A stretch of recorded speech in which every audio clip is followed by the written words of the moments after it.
माननीय शरदचंद्रजी पवार साहेबांनी जसे जरांगे पाटलांची मागणी की आरक्षण घेणार तर ओबीसीतूनच घेणार, त्याचप्रमाणे 10% या शिंदे सरकारने आरक्षण दिले.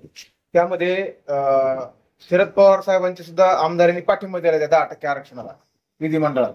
तर मग पाठिंबा दिला हे ठीक आहे 10% आरक्षणाला. त्याच्यानंतर शरद पवार साहेबांनी जरांगे पाटलाच्या मागणीनुसार ओबीसीतूनच आरक्षण देणार याबद्दल त्यांनी लेखी पत्र द्यावं आणि प्रसार माध्यमांसमोर त्यांची भूमिका स्पष्ट करावी.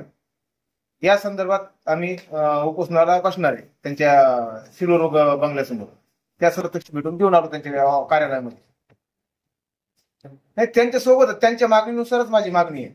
कारण पवार साहेब हे 2014 ते 1999 2014 पर्यंत 15 वर्ष सत्तेमध्ये होते. त्यांचा काँग्रेस राष्ट्रवादी 15 वर्ष सत्तेत होता. त्यामध्ये बापट आयोग, खत्री आयोग आणि सराफ आयोग त्यांनीच नेमलेला. पण त्यांनी नेमलेला असून सुद्धा त्यांनी आरक्षणाला विरोध का केला हा सुद्धा पवार साहेबांनी याचं सुद्धा स्पष्टीकरण द्यावं.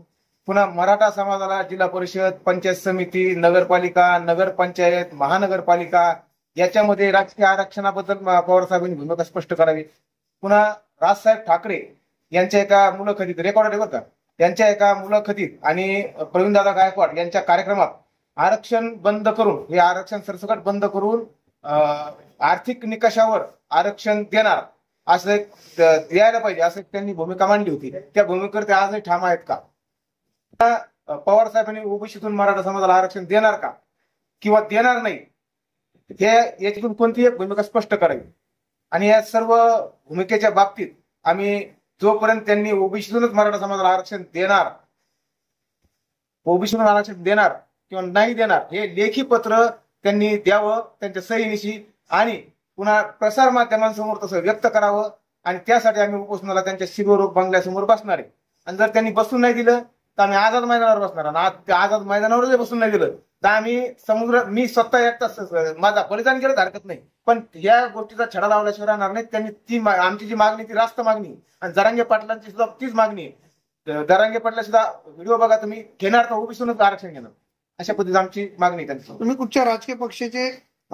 राजकीय पक्षाचा पदाधिकारी नाही, मी एक सामान्य मराठा शेतकरी आहे, मराठा समाजातला आहे.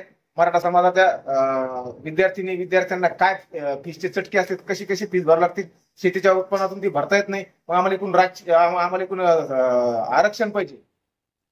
त्या आरक्षणातून आमच्या विद्यार्थ्यांची शैक्षणिक असेल, व्यावसायिक असेल किंवा नोकऱ्यात असेल याच्यामध्ये आम्हाला आरक्षण मिळू शकतं जर ओबीसीतून जर आरक्षण दिलं तर. तुमच्या विभाग?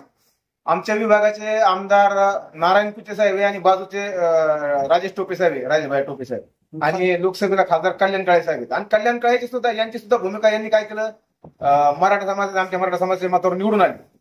आम्ही निवडून दिलं, प्रचंड मताने निवडून दिलं. आणि दुसऱ्याच दिवशी हाके साहेबांच्या त्या वडीगुजूरला पाठिंबा द्यायला गेले ते.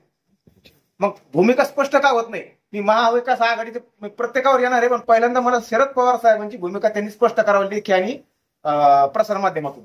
एक सांगायचं, आतापर्यंत 1960 पासून ते 2024 पर्यंत